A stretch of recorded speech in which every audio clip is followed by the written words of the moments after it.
Bizans tarixində ad çıxartmış olan 5 türk sərkərdəsi. Türk sərkərdələrinin Bizans tarixində rolu doğrudan da böyük olmuşdur. Lakin bunlar sağ-seçmə adamlardır. Ona görə video axıra qədər baxmanızı sizdən xahiş edirəm. 1. Aspar. 5-ci əsrin 50-ci illərində bu Hun mənşəli sərkərdə Bizans tarixində xüsusi rola malik olmuşdur. Sarayın tam hakimi idi. Hər iki imperator Mavrikiya və 1-ci Levin hakimiyyətə gəlməsində həlledici rol olmuşdur. Lev onun artıq təzyiqlərinə dözməyərək, axırda İsavrıqların köməyi ilə onu öldürtmüşdür. 2. Altiyas və yaxud Atlas. Hun mənşəli olan bu sərkərdə 5-ci əsr, 6-cı əsrin 30-cu illərində Şimali Afrikada Bizans ordularının baş komandanı idi. Lakin o tarixə Eynəl-Bürc müharibəsi ilə düşmüşdü. Belə ki, 70 nəfər əskərlə bir neçə minlik Mavritaniya ordusunu məğlub etmişdi və dastanlar ona adına qoşulmuşdur. 3. Uza. Əsasən Oğuzlarda olan bu sərkərdə Qərb cəbhəsində Bizans ordularının komandanı idi.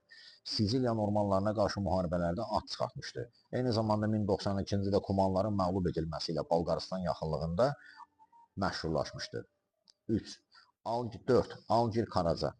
Əslən Oğuz Peçenik olan, bəzi məlumatlara görə Peçenik adlı Oğuz olan bu şəxs daha çox sələbçilərə qarşı müharibədə ad çıxartmışdı. Onları dəfələrlə məğlub etmişdi.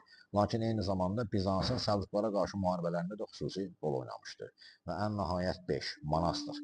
Bu adamın adı türk sözüdür. Özü də Oğuz türklərindəndir. Onu deyim ki, əvvəlcə Süleyman İbn Qutlamışa xidmət edən bu şəxs daha sonra Bizanslıların tərəfinə keçmişdi və uzun müddət Bizans Səlcuq danışıqlarında xüsusi rol oynamışdı və eyni zamanda Səlcuqlara qarşı müharibələrdə də ad çıxartmışdı.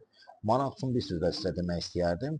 Malazgirt döyüşündə Bizans ordularının bir komandanı da vardı ki, türk olduğuna görə türklərin tərəfinə keçmişdi. Bu da Mixail Tarxanyon idi. O əvvəllər Bizans ordusunun baş komandanı olmuş, Malazgirt döyüşündə isə bütün türk əskərləri ilə birlikdə Alparslanın tərəfinə keçib döyüşün taleyini həll etmişdi.